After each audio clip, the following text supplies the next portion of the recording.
Welcome to the March 9th, 2016 meeting of the Suburban Detroit Trigeminal Neuralgia Support Group. As you saw from the agenda, I'm sure Dr. Guthikonda is with us. He was with us here a few years ago and is one of the top neurosurgeons, not only in the country, but specifically in our area to treat trigeminal neuralgia, which in the medical books, as most of you know, is called the worst pain known to mankind and called a suicide condition.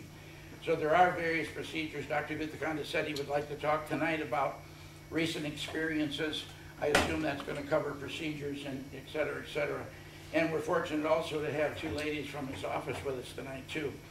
For those of you that may not know, this the number of people in the room is not indicative of the value of having speakers, because our videos now both go on YouTube and the TNA website within a few months. Depends on how quick Tim acts to get it done.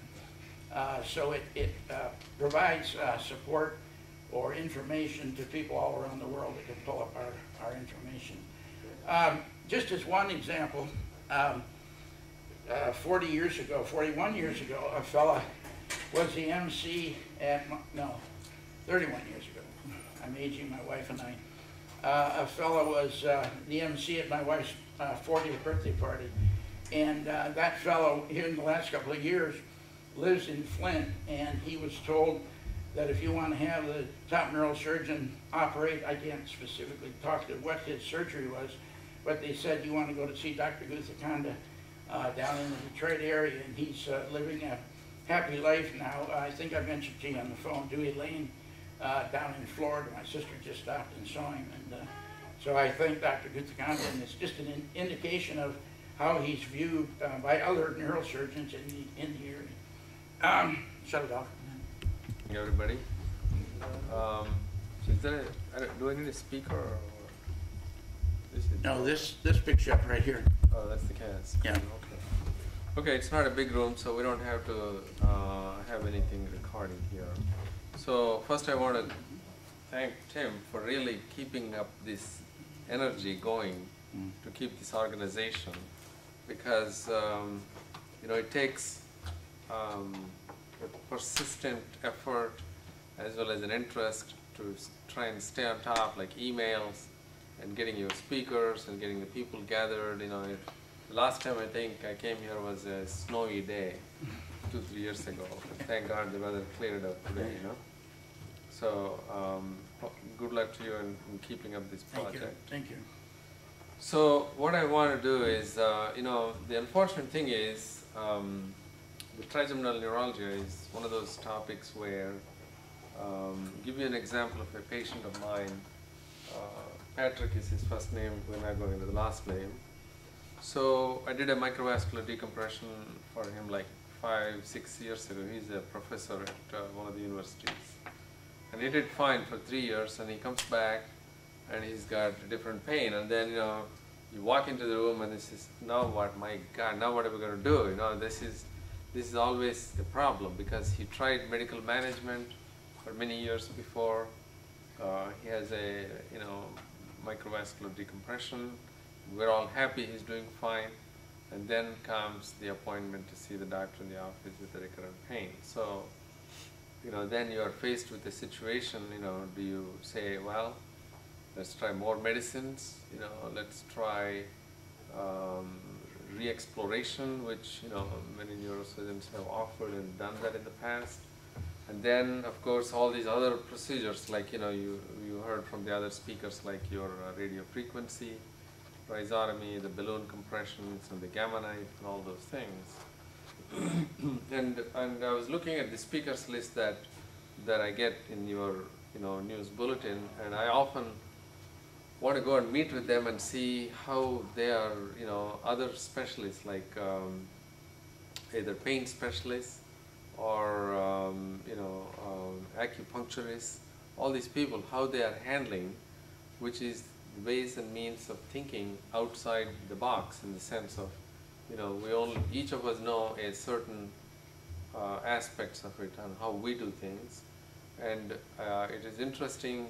I think we had the Trigeminal Association meeting, what, 4, 5, 6 years ago? 2008. In Dearborn, you mean? 8 years ago. Yeah. So you can see there were so many specialists who came there and gave talks. So that is a problem that we face every day.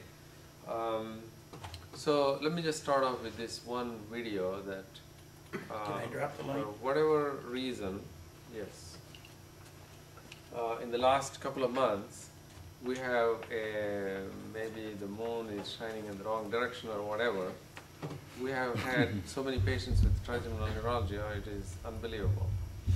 So I know people talk about the endoscopic and people talk about minimally invasive and all that.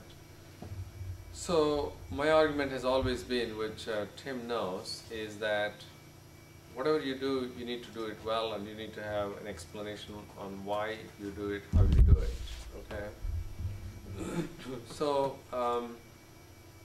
this is a patient that we are doing in a regular conventional incision, but if you look in the background, there are no retractors.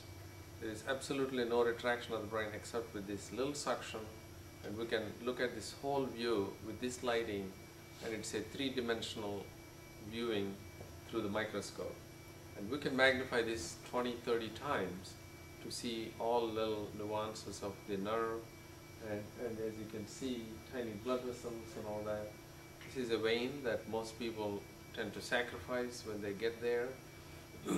But I try not to do that because God gave us structures for whatever reason.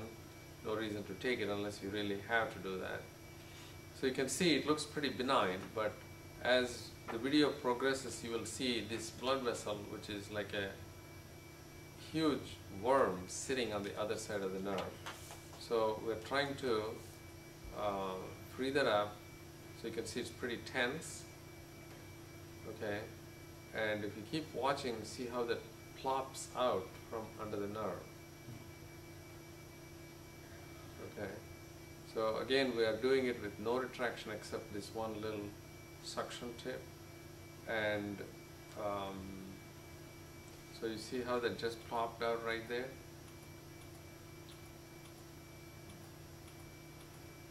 What's the white? That is the trigeminal nerve. That's the nerve. Oh. So you can see that whole artery was on the other side of the nerve. Yeah. So we had to just deliver it like a little baby, I suppose. Just you know? popped right up and So the point is that artery has to have been causing major compression on the nerve, causing all the pain that the patient has.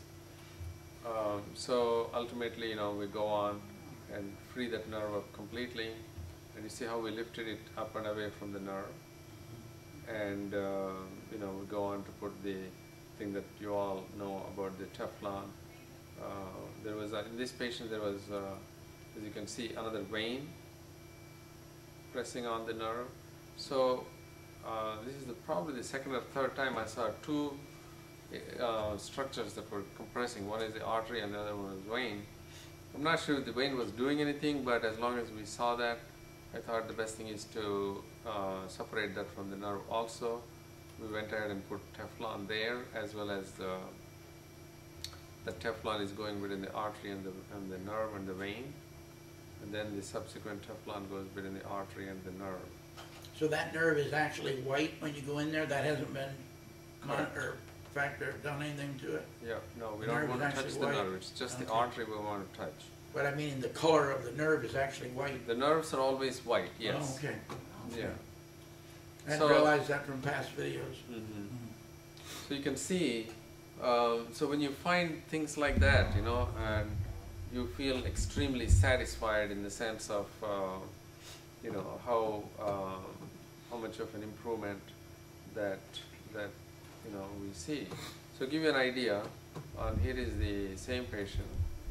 I don't even need to, because of the way that you know, that's what the biotronics, you know, monitoring people tell me, that this is the what we call the auditory evoked potentials, where they have a little thing in the ear that they cause clicking, and then they monitor the brain scalp with electrodes, and these are different peaks, 1, 3, and 5, which is the latency between each wave tells you if there is any delay in the sense of losing hearing. So you probably heard of the other speakers in terms of the risks of hearing loss with this procedure. And in the literature, it describes anywhere from 1 to 3%. And knock on wood, I have not had any, for the simple reason there is a wide exposure and no retraction. So you're monitoring that during the surgery? We're monitoring. So the blue is before surgery and the darker color black is after. So you can see pretty much the before and after consistently stay the same. This was after a 2.5-hour procedure on another patient that I will show you or share you the video with. So you can see, this is very crucial in terms of no brain retraction and not necessarily minimally invasive. So I'm going to take a course, I think in April or so, Pittsburgh, where we're going to talk about the endoscopic. But I've seen a lot of video presentations, and the videos are you make a small opening and then you retract the brain, and then you have a small area. But then if you go back and look at the video that I just showed you, we'll go to another video in just a couple of minutes. Let me see, which one was that? Yeah, this is another patient. And again, no retraction. You can see very bright illumination inside. This hasn't been color edited or anything, just procedure itself. So here is the nerve under this little white, and you can see a little groove right here where the artery is compressing. The artery is on the top here. Point to the artery again, please. This one, this red thing. Okay. See this? Yes. And that artery is going underneath and forming a big loop. Okay. Again, the nerves, the veins can be removed, but the arteries obviously can't. The nerve can't really be moved because it's got a fixed.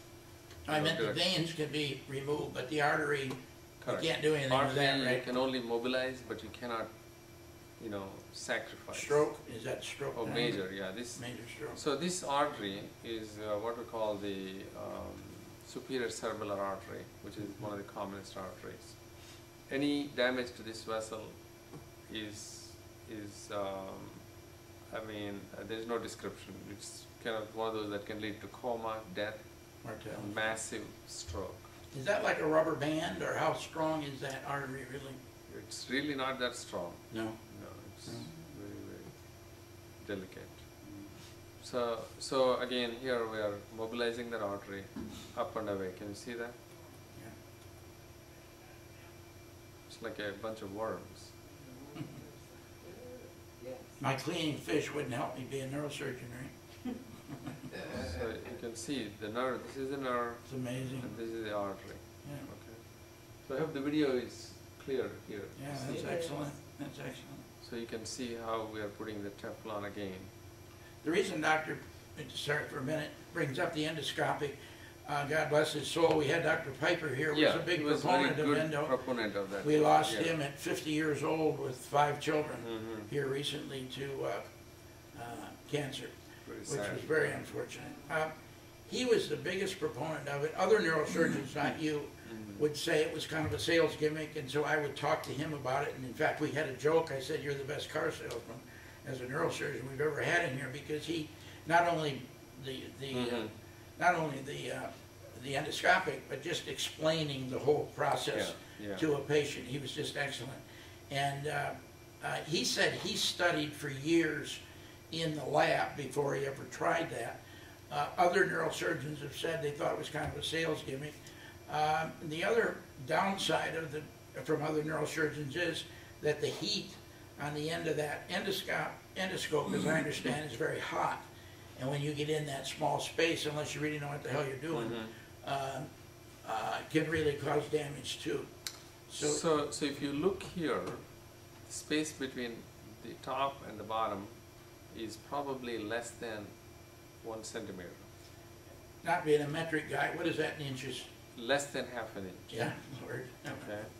So up and down is maybe a little more than half an inch. So Yeah. you're looking at half an inch by 1 inch or 3/4 of an inch space you're working in. Right. So you have two instruments going, right? One is on the left-hand side and the other one is on the right-hand side. So, and then you add a third instrument, which is the endoscope. Yeah. Where does that fit in? Right. The only way it can fit in is if you retract on the brain a lot to keep it. Well, see, his point was, by using the endoscope, he didn't have to retract. So, you know, that's In where order we... to get the endoscope, you need to retract. Yeah, see, that's same... But anyway, neither Yeah. here nor there. But Yeah. you know, it is like you said, you know, you are used to driving a Mercedes or Cadillac, you just keep driving the same Same one, thing. right. Where is that in relationship It's to completely behind the ear. behind the ear? Up on the top is the ear, and then, you know, on the back is the back of the head.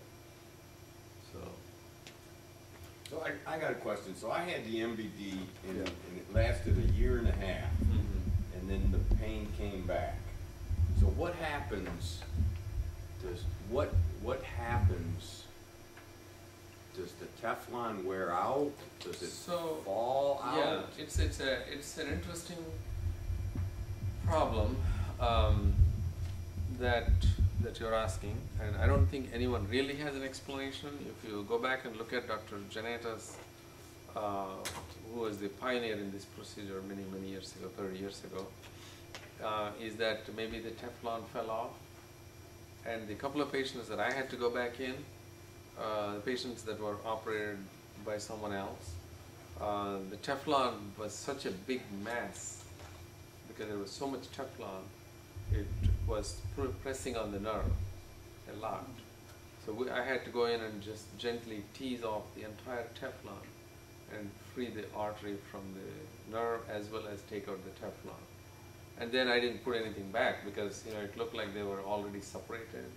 So there's no point in me putting more Teflon when you went in to take the Teflon out. You And don't she know got that. she You got don't- partial relief, not complete. So that's kind of one of those things. So that when we see patients like that, we would rather play around with medications rather than re-exploring. The re-exploration is not the easiest one in this location. Number one, number two, the success rate is very low, less than 30%. So and then I had the rhizotomy, Yeah. rather than, and Dr. Malik is the one who had Mhm. done it. So you don't know what happened to the Teflon until you would go in, Correct. correct? You won't know that. The chances are it's still there, but you know, whether sometimes it falls off. That's what they say. That's what Dr. Janeta's argument was always. The Teflon fell off. But what I do is once I put the Teflon, we use what we call a tissue adhesive to write on the Teflon so that the Teflon and everything just becomes one gel. It doesn't move. And if you can leave it be there without moving at least for a few weeks, it's going to scar down. It's less likely to fall off. So we use like a tissue gel to keep it in place. So then the rhizotomy is going in and putting the, it's working on the white, that's the nerve, right? Yeah. So let me go ahead and finish this one. Okay. So these are all intracranial procedures. And of course, in the old days, which nobody does anymore, is to actually go in and cut this trigeminal nerve. Okay. Once you cut the trigeminal nerve, you have lost the sensation permanently. And that's when you get into all kinds of problems with your anesthesia dolorosa and all those things where I had one patient maybe 20 years ago, I think. He was just literally picking on his face and, you know, became a nightmare.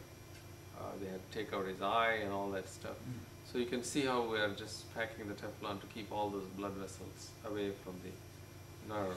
And once again, if you watch this thing here, when I take this retractor out, you see the brain is still there. It's not like we even need that, right? That means there is absolutely no retraction-induced problems. So with that background, I just want to kind of go over, this is an interesting article that I wanted to share with you guys. I'll send a copy of this to you later. This is the American Academy of Neurology and the European Neurologic Society. And basically what the article is about, first of all, they try to, probably all of you know, The classical trigeminal neuralgia is where there is no underlying problem in the sense of anything other than normal blood vessels, maybe compressing the nerve, but not necessarily any tumor and all that, as opposed to the symptomatic trigeminal neuralgia where there is some lesion or something like that, abnormality like a tumor or something. Talking about tumor, we just operated another patient. I think I should have had the video, but I didn't bring it. Had a large tumor, what we call an epidermoid tumor, pressing on the trigeminal nerve, causing the same kind of symptoms. That's what you call the symptomatic trigeminal neuralgia. Classical is where there is no underlying cause other than maybe a blood vessel. And of course, that's the causative, whereas the symptomatic, how the patient's present, the classification is your typical or atypical facial pain. Okay, typical meaning where it is only in the V1, V2, and V3, as opposed to atypical where the pain tends to go into the ear and a little bit into the upper neck, and then it becomes even more complicating. The best person to address that was a guy by name Dr. William Sweet. I don't know if you ever heard of his name. Yeah, I've heard it. Is he in Europe? He was in Boston a few decades ago. Oh, okay. He passed away. Oh. His book on pain, believe it or not, was about 1,500 pages. Wow. Book, this big book.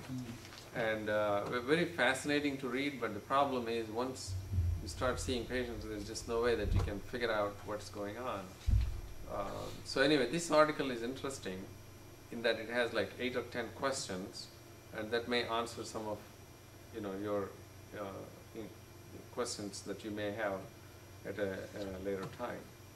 Yeah, I could scan that in and send it out to the members. Yeah. So what they talk about here is, question, for patients with trigeminal neuralgia without any other symptoms, do you need to get an MRI and how often does it help? Okay, so that's the question. And the summary opinion was, for patients with trigeminal, routine imaging possibly identifies a cause up to 15%. So 85% of the times, the MRI is negative. Okay. But the question is, do you do that? And the answer was yes, you still do it. Okay, so that's basically what it comes down to. All right. That's to eliminate other issues, right? Correct. Yeah. Okay, so for patients with trigeminal neuralgia without any other symptoms, routine imaging up to 15%. Right. And the other question was, if I went to the same question already. Does a high resolution MRI always identify the vascular compression? Okay, we all do it, and does it always identify? And the answer is, no, it doesn't. Okay, inconsistency of the results, insufficient evidence to either support or refute the usefulness of the MRI.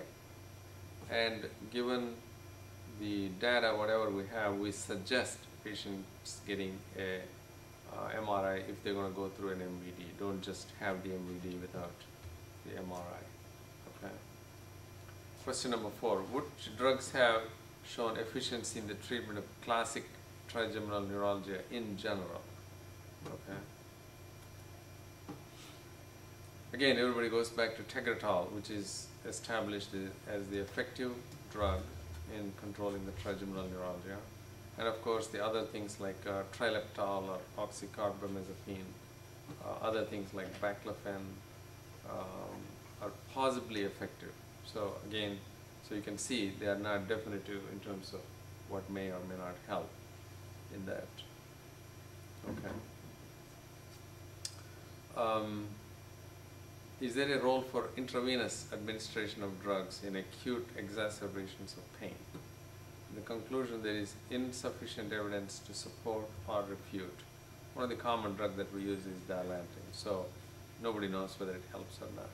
That's the conclusion. What we find is that when people go into ER and they get Dilaudid injected in times, that'll take it off just for the moment. That's the pain management, yes. Right. Okay. Yeah. question number 7, which is a very interesting, important question. When should surgery be offered? Okay. So obviously, refractory to medical therapy, prefer a surgical option. Early, that's important. If it is long-standing, you know, I see patients who go on for 3-4 years and have been on 4 or 5 drugs. It's pretty hard to get them off. I think because of what you were talking about, the myelin, there is a lot of damage that has taken place to the trigeminal nerve. So at that point, whatever we do, go in and mobilize the blood vessel. Like when you saw those 2 videos, those patients weren't having pain for too long, maybe a few months, 6 or 8 months, but refractory to the medications, interfering with their lifestyle. Actually, one of those patients is a nurse, I think. The pain improvement is so good. And then when you look at the nerve, it didn't look like there was any damage to the nerve. It looked very pristine and clean. Obviously, you can't tell if there's any myelin damage looking at those nerves, but I'm thinking that they didn't have any damage. Somebody told me you can look at a good nerve and a bad nerve, you can't tell the difference. That's true. You can, but these looked so pristine, I think they didn't. Yeah. That's my Yeah. opinion. What is medical therapy? That's the one we talked about, medications. Or my morphine, anticonvulsant or an opiate. Yeah, Oh, this is the Yeah. carbamazepine, Tegretol. Okay. Doesn't get into opiates here, but for atypical, Yeah. So,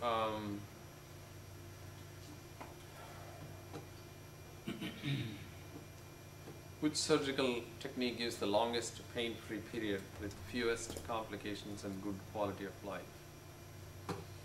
So, herein comes the personal preferences and personal, thoughts on what you think you can do.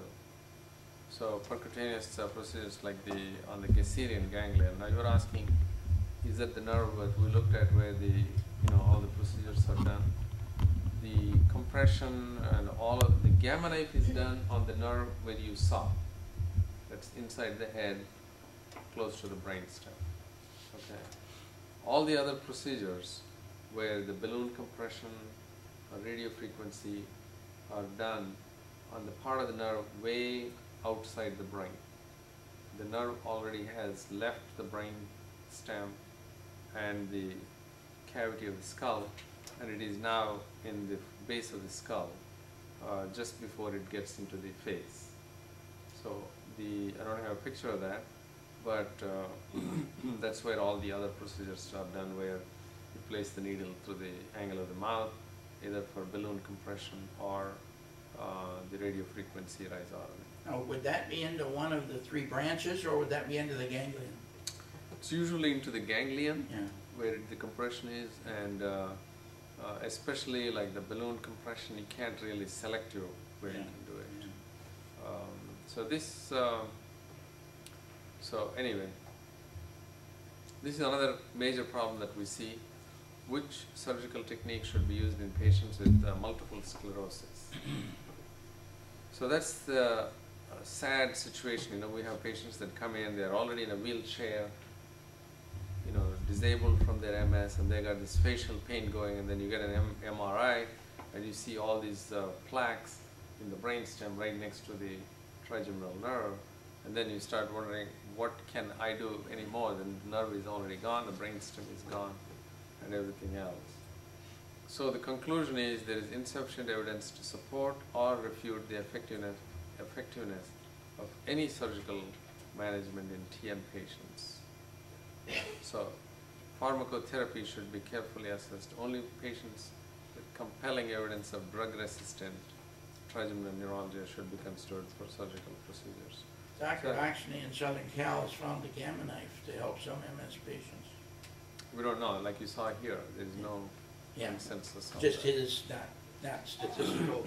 So talking support. to one of my friends, another neurosurgeon, he has had a very good success with balloon compression, it seems like.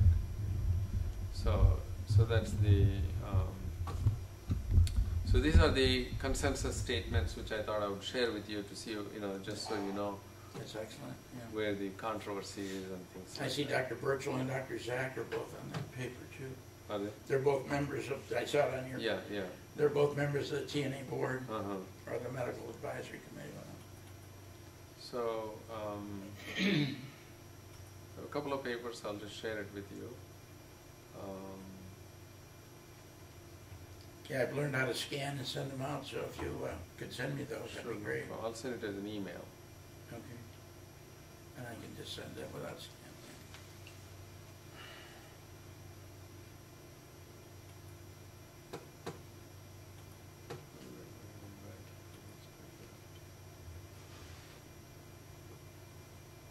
As long as I've had the disease, you would think I would be familiar with all of the terminology more so. Maybe I try not to pay attention.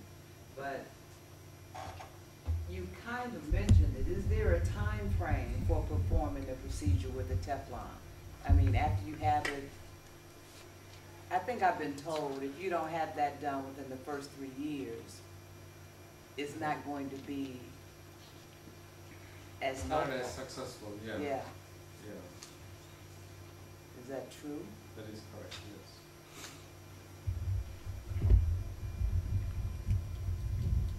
I always say it's like sitting here and hitting your finger with a hammer.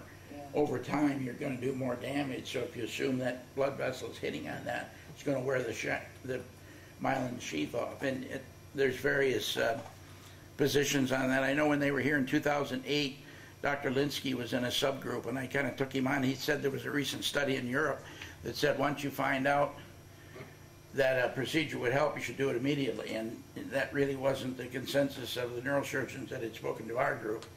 And I got kind of a smart-ass answer from him, but mine was probably a smart-ass question, so I probably deserved it. So there's controversy, because some of our neurosurgeons here say take medication as long as you can if it's handling it and put off surgery. But again, then the theory is coming back around to what Linsky said 8 years ago, is that the sooner that you have it, if you're sure that you know you have a compression, and the MVD is considered the gold standard by all the neurosurgeons I've ever heard, if you're willing to undergo brain surgery, because there are some downside to that, especially if you don't have an excellent neurosurgeon like Dr. Guthikonda. You can't just go to any neurosurgeon. You got to go to somebody that's done a lot of them. So that where you were packing it with the Teflon, that's considered microvascular decompression? Yes. Okay. Yeah. So I thought I would share with you this table, which is an interesting 2,230 patients referred to this center in Sweden for trigeminal neuralgia. So you can see they have enormous experience there. And if you look at how they broke these patients, listing down, out of the 2,200, 1,680 were poor general condition. So what does that mean? That means a lot of these people are elderly, disabled, and they are having the pain. Okay. So, and then really the patients that were probably candidates for microvascular decompression are only like 440 out of the 2,000. Okay. And so the reason I'm showing that is you can see how many variations in terms of, just because there is facial pain. They have MS, 70 patients out of 2,200. The 1,680, they were all poor general conditions, so you can see they were given treatment with either radiofrequency rhizotomy and not any microvascular decompression procedure. Okay. And eventually, even these people, if you can see, ultimately the so-called typical neuralgia was only in 237 out of the 2,000 patients. Okay, so it goes to show you the facial pain is very variable in terms of the causation. So I operated on a lady yesterday, which is an interesting problem. Let's see, this is the video. This is not the one. So this young patient was miserable, and we talk about everybody having trigeminal neuralgia. I know this is a TNA, but then there are so many facial pains that we see. That's the problem in trying to diagnose. She is on multiple medications. She feels that her life is no longer livable situation. And the pain is mainly in the upper neck and a little bit in the ear area. And she has suffered all kinds of, I mean, when you look at her, you can tell she's genuinely concerned about the pain. She's not crazy, all those things that we think about. Had a long discussion, and that's another thing that happens. When you see patients, you have to have a long discussion trying to figure out what's going on. So I thought she had more of a glossopharyngeal neuralgia, which is like a 9th nerve, not the 5th nerve. So once again, no brain retractor, we are doing it in a very relaxed. These are the other nerves. These are 9, 10, and 11 that go to the throat. This is the 9th nerve that's going to the upper part of the neck and the back of the throat. And so I told her that's probably what she has, but she may also have a different kind of pain. I'll show you that one. So you can see we are now separating the whole blood vessel from these nerves. This is the glossopharyngeal nerve. So we are putting the same fledgets, separating. So you really don't know until you get in there, right? No, you need to know beforehand what nerve you're going to explore based on the patient's history. Okay. And then you are specifically going to that place. Okay. So our target in this patient was the 9th nerve, which is the glossopharyngeal, not the trigeminal. Based Where on did the you- throat. Based on the pain. Where did you go in for this one? Same, behind the ear. Same A spot? little bit bigger incision. Same spot. Yeah. Now, is that Teflon dry when it goes in? It goes in dry, yes. Okay, now this is another problem that she has. This is another rare condition. It's probably my 3rd patient that I've seen in 30 years. What we call a nervous intermedius neuralgia, where the patient has a lot of pain in the ear that, again, going back to Dr. Sweet's book 30 years ago, nothing has changed in terms of these descriptions. With a tiny nerve, just to give you a perspective, the 9, 10, 11 was down here. This is 7 and 8, that's the hearing nerve, and the trigeminal nerve is way up here. You can see that. Now, from the symptoms ahead of time and spending time talking to her, did you know to look for that? That was a goal for surgery, planned surgery. Yeah. So Exactly. that's key. But what that- you're going to yeah. find is something you don't know until you go there. Right. The one But- you're pointing at now, that's the one you didn't know. This to is look the for? hearing nerve, yeah. We thought that there may be something pressing, but there's no test, no MRI will tell me this is what you're going to see when you go in there as to the relationship of the nerve to the artery. But you need a neurosurgeon that will spend enough time talking to you about your various symptoms so that he can pick up, or he or she can pick up the fact that that may be a Exactly, possibility yeah. when he goes in. Yeah. So this is a very delicate nerve because this is the hearing nerve. Any manipulation you lose hearing. Okay. Anywhere from The large white part that we're looking at, that you have the arrow on, that's the hearing nerve? yeah. So when you say large, it's really not. Oh, it's not? So I'm looking at It the looks wrist large part. because it's magnified about Oh. 20 or 30 times. Okay. So it's about 20, 30 times magnified. Okay. So if you look at this metal thing, that metal is about 1.5 millimeters Okay. diameter. All right. So you can see what that is. Is that a retractor, you mean, This is the suction. or the suction? Yeah, I don't use retractor. Right, I thought you said that, Yeah. So this is an interesting problem. This is another major artery going right through the nerves. yeah. So we're trying to figure out how to separate them. We did. Wow. Okay. So here is the hearing nerve, here is that artery, and here is another artery, and I'm looking for a tiny nerve, which is like maybe a few hair strands together. If you look inside very carefully, that little white thing, okay, that's what we call the nervus intermedius. Okay, get a glimpse of that? And without that, what would happen? Goes to a little bit of taste and the ear Taste and area. ear. Yeah. So you wouldn't have a stroke. No. Something happened to it. Not that nerve itself, but if you look in front of it, Mhm. I don't know if you guys can see that. That's the facial nerve. So This is that's the what hearing makes nerve, the this is the thing facial sad and nerve, all of that. and this is the nervus intermedius. which is what I thought was causing the problem. So the goal was to cut that nerve. So I'm cutting that nerve right there. You're cutting which nerve? The nervous intermediate. Nervous So you see how the Okay. arteries, this Yeah. is unusual in that, you know, Yeah. we're cutting the nerve very carefully. There's She- major blood vessels on either side. Yeah. So that's the facial nerve.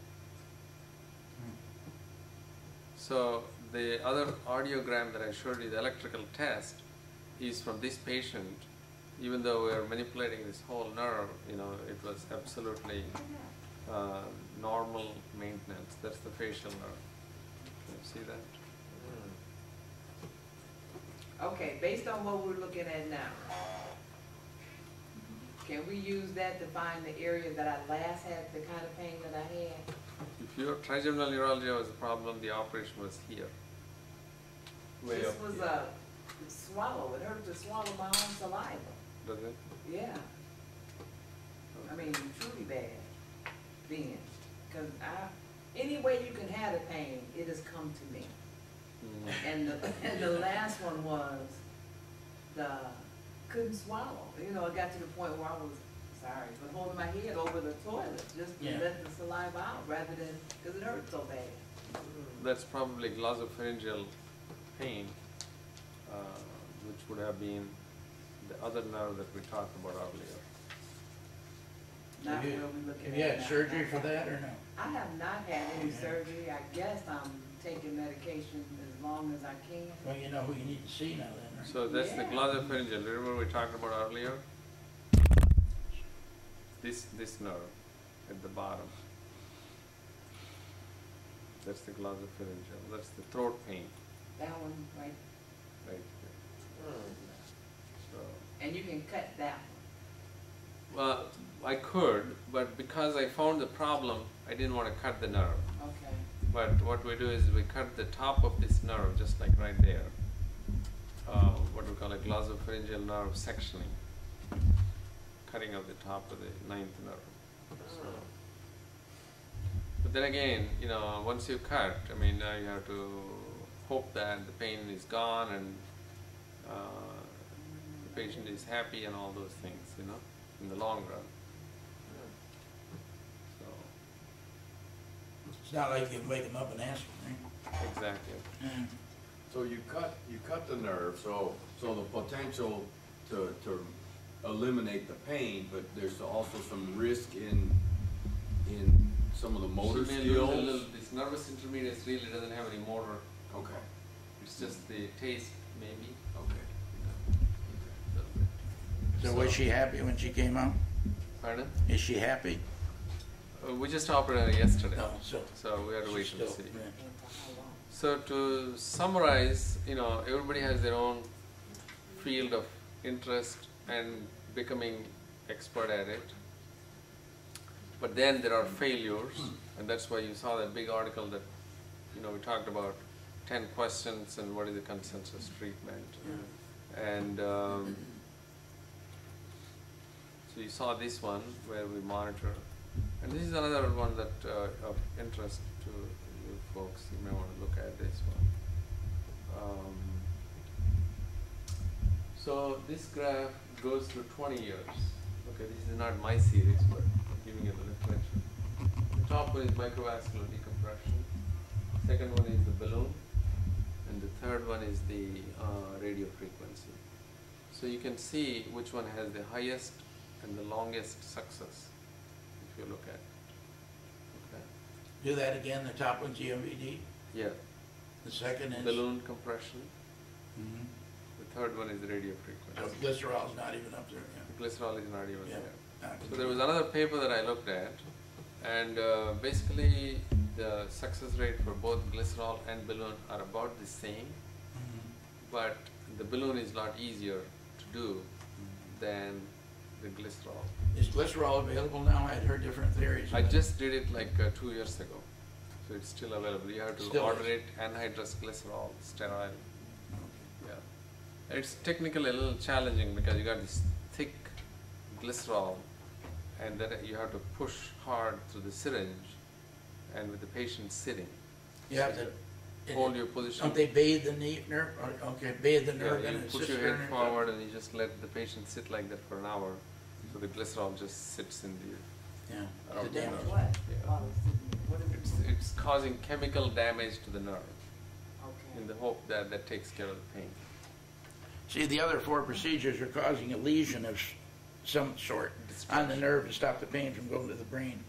Whereas the microvascular is called the gold standard because you're protecting the nerve, hopefully. This young lady's had the MVD and is a happy lady yet, right? Yeah. Staying happy to this day. How many years? January was a year and a half.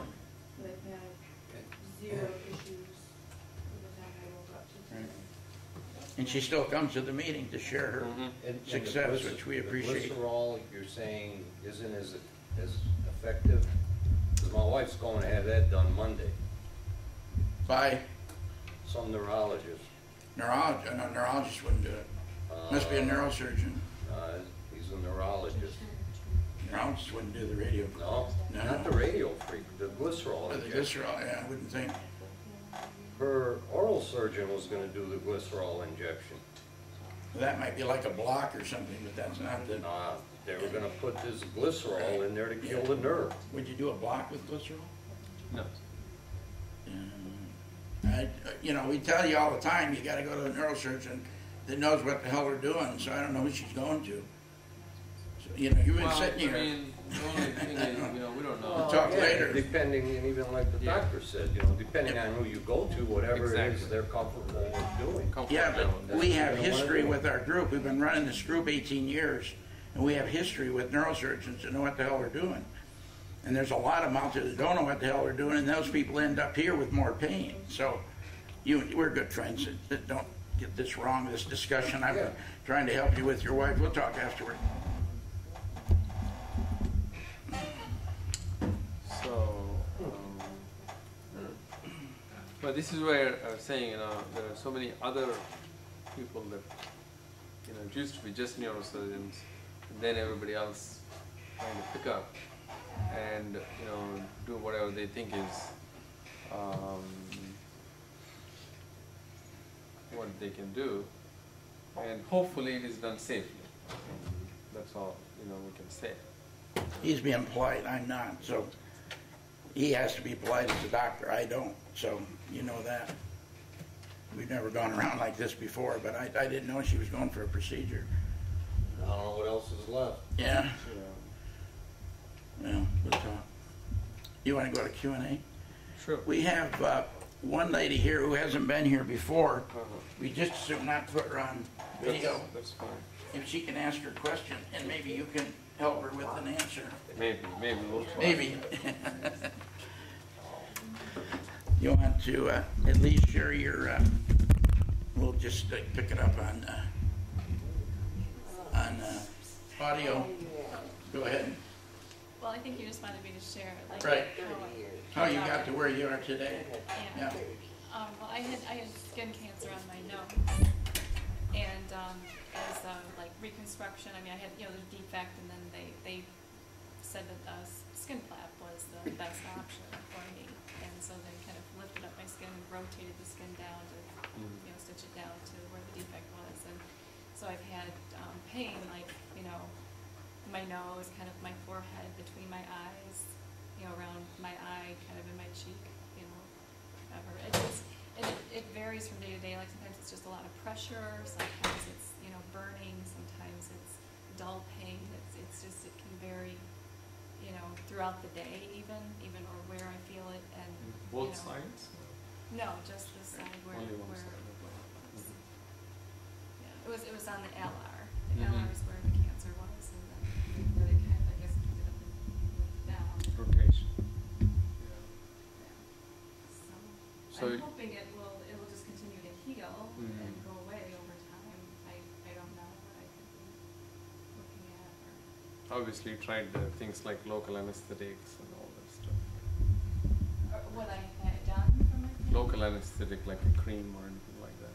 No, I have not. Now, one of the things that for the trigeminal neuralgia patients, I was reading somewhere, the baby, what do you call that thing they put in their teeth when they're teething? Or a gel. I just had a woman went to her dentist and she picks it up and there's something she gets from her Yeah, dentist and rubs it basically, on her gum. If you look back in the old days, you know, for trigeminal neuralgia, what we did was, wherever they thought the pain was originating from, we went and cut the nerve so that that nerve doesn't. Right. So, you know, the topical anesthetics like the oral gel, as simple as it sounds, it can cause some localized, you know, loss of sensation, and hopefully, I don't know if that may help. That's an option. You know, you don't have to go out in the daytime with oral gel, but at night. You know, this, just hitting me, this Galexa cream that we've been talking about over the last couple of months, a doctor on the West Coast, I don't know what kind of doctor, developed it, and you get free samples. I'll check afterward, remind me, and see if I have that information in my briefcase, but it's Gallixa cream, and people have been using that, and people that have been on opiates for 20 years were using it on her face, a lady of Battle Creek, and she swears by it. The other one is, you know, I was reading somewhere, you know, the aloe vera gel. You can get it at Trader Joe's and stuff like that. Aloe vera gel? Aloe vera. Aloe. Aloe vera, Aloe vera. like the plant? Yeah. Yeah. Oh, like you put for sunburn? Yeah, Yeah, same yeah. gel. Oh, Yeah. gel. You know. You cut the plant. So, yeah, Yeah. right. Yeah, I've broken plants in half before. So what he's talking about is a facial cream of different sorts to try. Mhm. Nobody's talked to you about that. No. The person that did the surgery, have you gone back to them and talked to them about it? No, I've gone to like internal medicine doctor who gave me gabapentin, because I'm gabapentin. Right, but nothing facial cream of any sort. No. Who did your surgery? I would rather go with some topical stuff than taking systemic, you know, because small area of pain, now you take gabapentin, it's got to go through your whole body system and, you know, affects everything else. Right. Not So- focus, yeah. Remind me to get I would- that. Somebody else was asking something. Yeah, that would be curious to know how it works. Somebody else spoke up and asked. I asked who did her surgery. Oh, I'm sorry. I read that. Oh. Yeah, you don't want to name the doctor's name. Oh, okay. And I had, Yeah. Okay, any other questions for Dr. Quick one, I just called my wife, she's having a neurolithic block on Monday. Is that a glycerol, isn't it? Probably not. Okay. Yeah, it's a local anesthetic. Local anesthetic, like lidocaine or something like I don't know. that. And some people are starting to use Botox now. but- Right, right. There are a number of people that have used Botox, have been successful. Right, thank you for reminding me of that. oh, really? Yeah, yeah. For, Trigeminal neuralgia. Yeah. you're Yeah. kidding. The lady that was back here, isn't it Kathy's daughter that has Kathy. done the Botox? Yeah, and get you in touch. You're on the internet. Remind me to hook you up. Or are you on the internet? No, No. you're not. Okay, because I Yes, sent you. I'm on the internet. Yeah, I can But get I you don't with have Kathy. an email. Yeah, with Kathy Cope. Oh, Kathy, really? right. Let's talk about that. Thanks. She left early. Her daughter has had a couple different Botox treatments for the neuralgia. Yeah, I'll hook the two of you up on the internet. You can- And it works. Yeah, yeah. Hmm. Go ahead. You got a question? Let me ask the doctor. Oh, okay. You had two here. Now, I've had this for about 30, 35 years. I can't get any surgery. I've had two gamma nights, and I've had all the rest of the surgeries, I mean, like MED and all that stuff. all of that. There's a limit? Well, you can't, people prefer not to do more than once the gamma knife. I Because, did too. because rarely, you know, you're kind of desperate and Mm-hmm. probably balloon compression may be the best way to do. Yeah, okay. At my age, because I'm almost 80. Pardon? At my age. I'll be you know, 79 in June, You so. look like 50, so it's okay. Yeah. Yeah, and then talk about that boat. Isn't there a good I know what you're up with to. balloon? I'm gonna get me some too. Well, I mean, anywhere you put in a needle, there's always a risk. So like You back look, in the you day. look young, It would be the but same- you're still in same. pain, right? Yeah, Well, balloon is probably the best one to do. balloon. And he does the balloon, he said. And Oh, what and is, where are you located? Downtown. Yeah. Oh, I really? want a card. I want You a guys have card. bring cards along? I can send him the information and he can send it. Okay. What's your name? And now, how long will the balloon last? If I ever get an We episode? never know. We never know, right? You The never book know. says 6 to 18 months, but some people have had it last year, long years. Oh. Out You of- see, my Gamma Knight, the first one lasts 5 years, the second one lasts 4 years. Right. So the Gamma Knight really worked for me, but Yeah. they won't give me another one. Well, the reason is, so much radiation. Yeah, that's what Dr. Who would I go to? And your hair lights up. And what is the balloon, what is that basically? You put a, Balloon, basically what you do is you go through the cheek all the way to the nerve outside this brain, and remember we talked about at the base of the skull. The nerve is in a very closed space. So what you do is you put a balloon, and if you expand the balloon, the nerve is squashed against the bone. So you're like stepping on the nerve. And the theory behind that is that causes pain relief. How, nobody knows. That's what they used to do in 20s and 30s. If you go back and look at the history of trigeminal, what they did was made a small incision in the skull right here, go to the nerve, and then expose the nerve, and then take a instrument and just massage the nerve. That gave rise to pain relief. Some neurosurgeons are still doing that. I don't know if it's Birchall or who it is. Say they stroke it. They call it Yeah. stroking. Yeah. Aren't you? You must be damaging some of the fibers Exactly. of the Partial nerve with damage, the balloon, yeah, right? yeah. Did this other young lady before the doctor leaves? Did you have a question?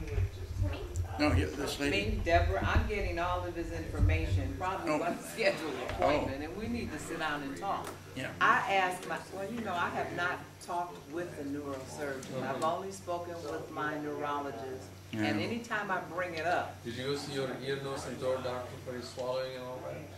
no, never even thought about it, because Well, I just yeah. knew it was all connected. First, you should see a ear, nose, and throat specialist. Why you're having a throat swallowing problem? We'll talk. But it's not always. I mean, We'll talk afterward about my perception of the value of a neurologist. So we okay. could do that off camera. All right, and he's forever, the only thing he says is, well, you may be in more pain than you already are. Well, of course, that scares me off, but I'll talk about it for another year. Anybody else? Did you have something to say? Oh, okay. Thank you. The two ladies back there are associates from the office of Dr. Guthikonda. If you go to see him.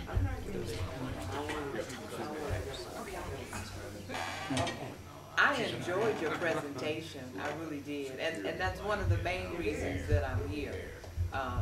You didn't come to see me? no, my wife. Well, I really wanted to. You're number 2. Number 2. I really wanted to. Okay. So, But get rid of her.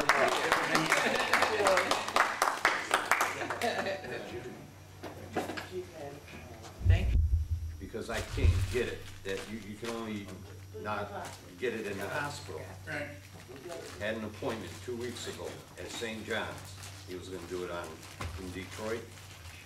We got there, make a long story short, it got canceled, the hospital canceled it.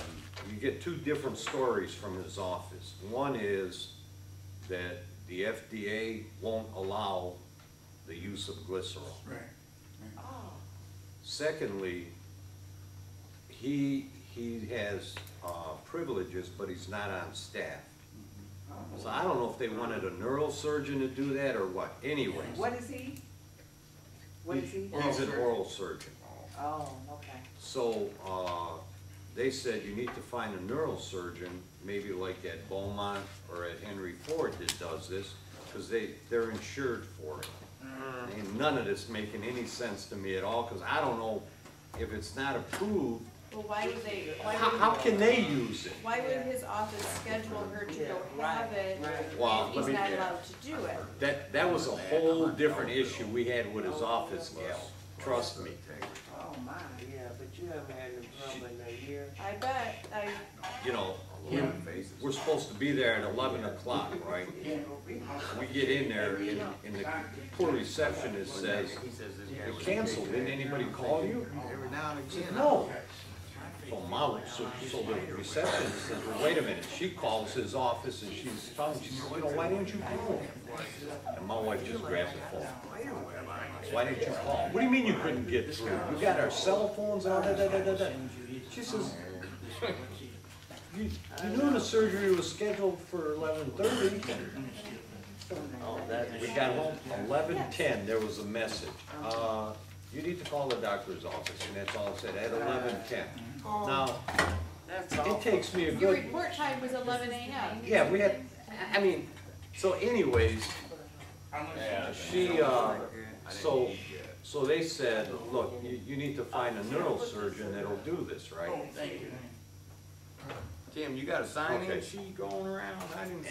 You know, you can go to that. What are you gonna do? Start calling everything? Hey, do you do this? Do you do, you know? We I don't know who to call.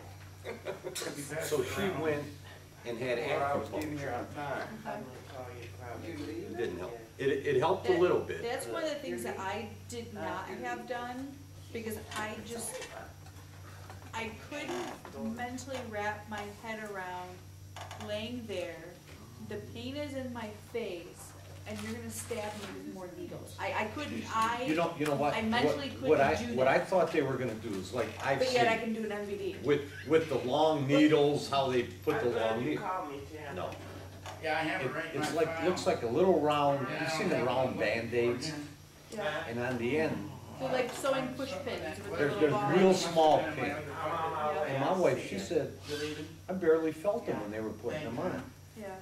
We're gonna And the talk only later thing about her, she said, is he put them on and, you know, he went with this thing and said, okay, that's a trigger point, this thing.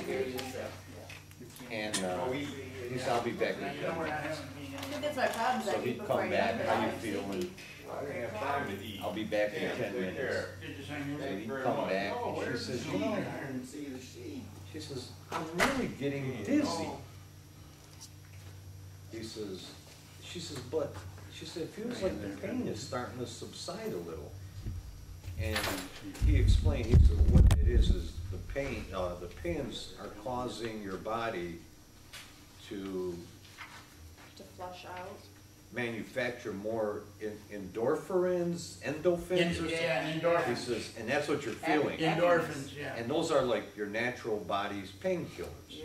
He says, and that's what's It's What's triggering happening? it. Wow. But later that day, she said the pain she could feel was starting to come back, so she called him and he says, well, you know, there's really nothing more I can do. You know, we tried it, it didn't work. Yeah. So in the meantime now, she's got this neurologist. He's a neurologist. I just Yeah. talked to her. Yeah. That's gonna do this. Where are they gonna give her the shot at? Obviously in her face. They put it right Okay, in, all right. I just wanna inside. know where.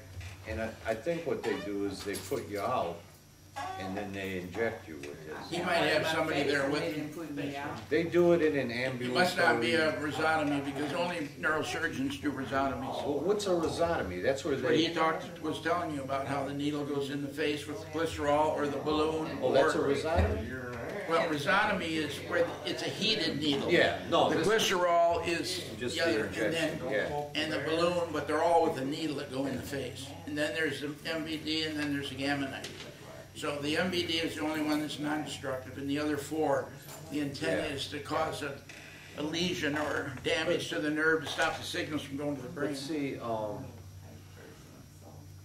I mean, she's had two different oral surgeons that have gone in there and done nervectomies. Yeah, Now, you need to be with she did go see Casey, yeah. who I thought was pretty good. I mean, he did more tests on her than any other What was his neurosurgeon conclusion? that she went to see.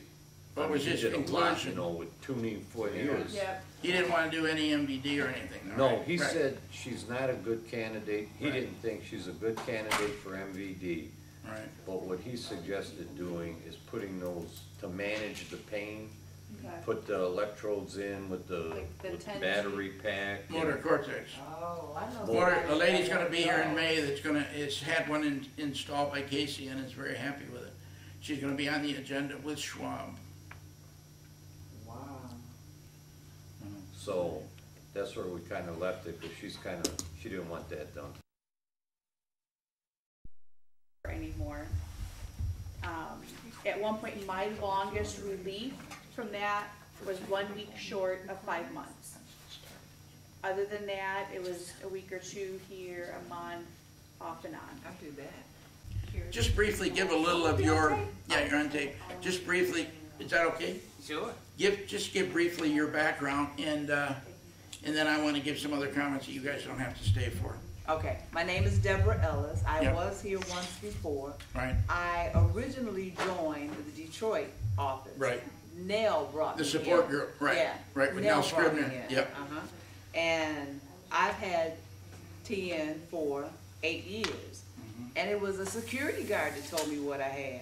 Is that right? Really? The security guard? A security guard. What, did his wife have it or something? Well, no, she had it. I walked Oh. into this location. It was my second time being there. There were two Oh, it was a guards. female security guard. A Oh, male okay. and a female. And Sorry. the male Yeah. said, "Oh, you've been here before and you're not even flirting." Yeah. And she said, "You're not even smiling." Mm. I said to her, "I have had 2 teeth pulled and I am in the most horrific pain that I've ever felt in my life."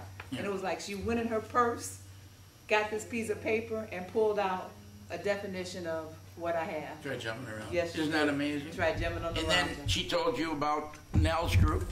I don't know if she did or didn't, Or but you I had found it on done the some internet? online searching. Yeah. And there's a lot of online groups, and I didn't want to be online. I wanted to see people face to face. Face to face. And ultimately, I ended up going there. And you know, at the end, they Yeah. had started going to restaurants and stuff. Yeah. And during that time, I was having so much pain, I couldn't even Yeah. think restaurant. Yeah. But Nell is wonderful. We're still Yeah. in contact. Yeah, I am too. Uh, And I'm in contact with Lana too. And I've done almost everything. I've gone to a chiropractor. I wrote it down just in case I didn't remember. Yeah. A pain doctor, got a shot in the face. I've had a shot in the head because they said the only thing they could Yeah. see was maybe my temporal bone was Right. a little bit larger. I've gone to, what's the other guy with the needles and stuff? Acupuncture. I've been on diets. Have you had any of And these surgeries? Right now, None of these the only thing surgeries. that I'm using is medication, and I take Tegretol. I Right. take a pill every 4 Right. hours, Right. and sometimes 2 if it's really bad. And if I have burning pain, I have learned to take amitriptyline. Yeah. Okay. And that's the story of my life. I mean, Yeah. this pain. But you've never seen a neurosurgeon? I have never. When I was first talking about a neurosurgeon, it was too new to me. I was Yeah. afraid talking Yeah. about opening up my head Yeah, and but stuff. see, to see a neurosurgeon doesn't mean you have to have surgery. I was just It just means too because they afraid. understand the real estate in your head better than anybody else. And I'm sure. I understand that now. Yeah, yeah. I have a friend that connected me with Google so that anytime somebody talks about TN online, I get that information. Oh, So, from the national? from anywhere. Oh, okay. From Oh, okay. anywhere. Oh, really? You set it up so that it kicks it to you? Right. Anytime Oh, somebody's that's talking neat. about TN online, I get a Google alert. Google does that? A Oh, Google okay. alert. Okay. And so I'm constantly reading information. I have books on it, and Yeah. it just goes on and on. But I've never had a procedure. I said, at this point, I'm waiting as long as I can because the one I want, they say, is best if you have done within the first 3 years. Yeah. Well, I'm 8 years in. Yeah, well, everybody's got different views on that, but more and more the neurosurgeons are moving toward the quicker you have it, if they're sure you have typical trigeminal. Right. Well, Yeah, any way the pain can come to you, it comes. Mine is on the right side. yeah, yeah. I have the lightning strikes. You have those. I said, maybe it's a taser. I have taser. Yeah. I have burning pain. Yeah. I mean, there's been times when I said, I think I know how Jesus felt when they were nailing him to Yeah. the cross. Well, it sure Just sounds from your behind him. symptoms like you're a candidate for one of those procedures. I'm sure that I am, and Yeah. it's about time because some days I'm miserable. A year But ago, you need a neurosurgeon like Dr. Guthikonda, Dr. Malik, people that'll sit and spend time and listen to you. When Dr. Casey, A right? year ago, I went to emergency because not only had I been suffering for a week, my jaw swelled up. Oh, okay. And I went to receiving because my neurologist is in the building next door. Yeah. and all I could do was write and cry. That's We all. don't find neurologists, and maybe you can find one. There's one that Lynn goes to, and one that I just gave to the young lady back there, Dr. Rossi, who spoke in November, who we found patients that have gone to them, and they've come back and said to me, it really worked well. Yeah. Yeah. Well, I like mine. Yeah. And I've been going to them for some time. And Well, it's a matter of like versus what skill do they have, and have they helped you improve? You know, That's a great. You know, my point is, if they can have a lousy personality, but if they're good at what they do, I'm not wearing my lower partial because if there's any movement with it, it can trigger the pain. yeah. Well, that's something I was going. That reminds me, I'm going to put it on the internet. I have a full upper partial. I had Dr. Valoran take out the last 7 teeth. They wanted me to go with what do you call it? A plate.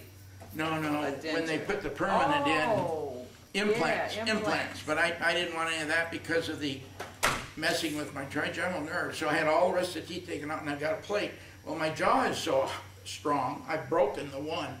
So now they made another one that's got metal all through it, but it's narrow on the one side, Okay. and it's cramping. That upper right is where my pain is from an infected root canal. Okay. And now I'm going to go back to them again tomorrow and say, you can look at the old one that's cracked and the new one, Yeah. and you can see there's not as much clearance up there, Yeah. and it's pressing against that gum in the upper right, and it's causing to set off the pain. I only have So- a few teeth at the lower, Yeah. and I stopped going to the dentist because they want to deep clean. No, Yeah. you can't do anything to the bottom. I don't care what. I You can't. don't- I So can't your even pain is down imagine. there. Your pain is on V3. I want to show you before you leave Yeah. how the nerve is in. Because some days I can't brush my teeth, Right, touch right. my jaw, or wash my face. Just or a couple other eat. things I want to throw to the people at home. If you'll wait and stay there, let me put you on video. On the agenda, folks, there were 2 articles, Can Biofeedback Help Relieve Pain? In the cover letter, I said that I used that. That really, until you try it with somebody that's certified with biofeedback, you won't know if that helps you. But with my atypical pain, that was excellent, and I did it for about 5 years. Really? The second thing is timed pillbacks box are a handy medication tool. The people today, saw you that. at home may have heard the pillbox go off. My morphine and my Neurontin are in this pillbox here. In fact, I'll put it I saw here that. for the folks at home. It opens up, I think it runs about $39, but you can get a knockoff online for $10. In this case, I'm showing people at home this, Yeah. opens up like this, and you can put medications in 4 different spots. You can set 4 different times. So you can see here I had one at 5 o'clock, one at 6:30, one at 10:30, another one at midnight. So that's what the times, and it beeps, or you can make it not beep. When I came home from the hospital, I needed that because I had 3 different Yeah. medications Right. I needed to take. And the Yeah. only thing I could do, I ended up making a spreadsheet Yeah. and Yeah. write down the times. Yeah, that's One last thing, I apologize, I forgot my iPad tonight, but if you look on the agenda for you folks at home, number 4, our support group videos now are all on, from last year, are all on YouTube and the TNA website at facepainhelp.com. You can look at our agenda to find that. Most people know where to find the TNA site, and you go to the upper heading and hit on videos. After you get to the site by going to facepainhelp.com, and then hit videos in the upper heading, and then if you search Suburban Detroit or Tim Guth, you find our support group videos, and we have many other ones from prior years as well. Most of that might have been in our cover letter, but the people at home don't get my letter. Excuse me, drink of water. And the other thing is the future meeting. We have Dr. Jason Schwab from Henry Ford, West Bloomfield, speaking in May. There'll be no meeting in April. And then we'll have a meeting for just members to talk in June. And then we don't meet in the summer. I thought Dr. Guthikonda's presentation, especially the videos, were excellent. It was good. It was Yeah, good. it was really good. I really enjoyed that. Yeah, well, thanks for coming. And he answered questions. Oh, yeah, he stayed. You see him stop and talk to the lady who had the skin cancer, too. Yeah, yeah. Yeah, very good. Thank you for coming for your second meeting, and hopefully we'll see you again. Hopefully. Okay, yeah, thank you. Thank can you. make